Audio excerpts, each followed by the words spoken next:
Сонја Поповска Пеоска има убава приказна. Ќе тргнеме од баба ѝ, која работела во библиотека. Тогаш немаше ни телевизија, ни ништо. И ја едноставно, секое слободно време одев кај неа. Она со доза на внимателност, која книга треба да ми ја даде за која возраст. И таму си седев и си читав во амфитеатар, многу пати земав и книги, така да тоа ми остана уште помала додека бев. И се занесов многу. Прв роман прочитан од Винету Каромај, па ја можам ова да го напишам. Една страна, 2 години и се откажав. Несудената писателка завршила технолошко-металуршки факултет. Првото работно место и било како даскалица. Потоа работела во Алумина, па Темко, па ја закачила транзицијата, итн. До тука е се класика. Арно ама, во 2015 година Сонја решила да се проба во она што си го посакувала како детенце, тоест да биде писателка. Беше по наговор на ќерка ми, за секого пишував пораки, од кога почнав да имам мобилен телефон, и она еден ден ми рече собери ги, бидејќи мажот имаат печатница фамилиарна. Едноставно ги собрав тие. После понатака, некако распремувајќи дома, во еден ќош, расфрлани ливчиња од тетратки, па не знам, од мали ливчиња, од салфетки, од што не, најдов поезија која што сум ја пишувала во време на гимназија, во тие тинејџерски години. Веќе 11 години Сонја пишува секој ден, па ни порачува. Густи се шарите на килимот што се вика живот.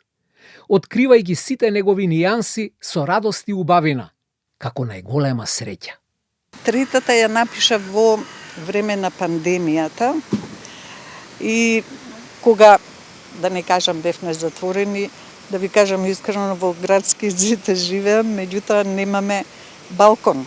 Едноставно си затворен дома и така почнава идеи околу пандемија, како сме затворени, како се живее едноставно во тој период. Четвртата книга е со наслов О, убавино! Петтата Ова сум јас. Последните 3 дела се кратки раскази, инспирирани од животот, афилувани со фантазија. Многу слабо гледам телевизија, повеќе читам и пишувам. Сонја пишува, а зетот печати по 100 примероци.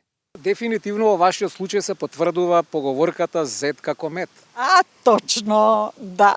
Морам да го поздравам во овој случај целата нивна фамилија. Како се вика зетот? Филип Христов. Поздрав до Филип Христов. Да, добра. И вие само да пишувате, а тој само да печате. Да. 100 примероци не одат во книжарница, туку се делат без пари. И тоа само ги давам на пријатели и роднини. Сонја си има ритуалче на пишување. Имав еден пат повреда на кичма и 2 месеца нешто бев дома, не можев да излезам. И од тогаш реков, секој сабајле, кафето не го пијам дома. Ќе се спремам и ќе отидам во кафич, ќе го испијам. После денот е пред мене, многу често кога сум сама, некако темата, седејќи, пиејќи го кафето, си ја разработувам и после дома пишувам. Стигнуваме до поентата. Вие постојано мозокот го тренирате со мисли. Точно. Значи не застанувате во место. Не. Тоа ми е одлична физкултура, да не кажам, сега на овие години. Се уште ми работи мозокот. Утре ќе дојдат нови генерации, чукун внуци, ќе има што да прочитат ако сакаат нормално. Ако сакаат нормално. Во финишот на овој прилог, порака од Поповска Пеоска. Да се засркнам од восхит, да се удавам од убавина на настаните кои ми доаѓаат. Нека биде така и само напред.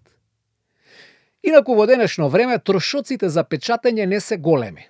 Например, примерок од 80 на странички може да чини меѓу 2 до 3 евра. Па кој сака нека проба. Ете ви идеја, се разбира, доколку имате инспирација.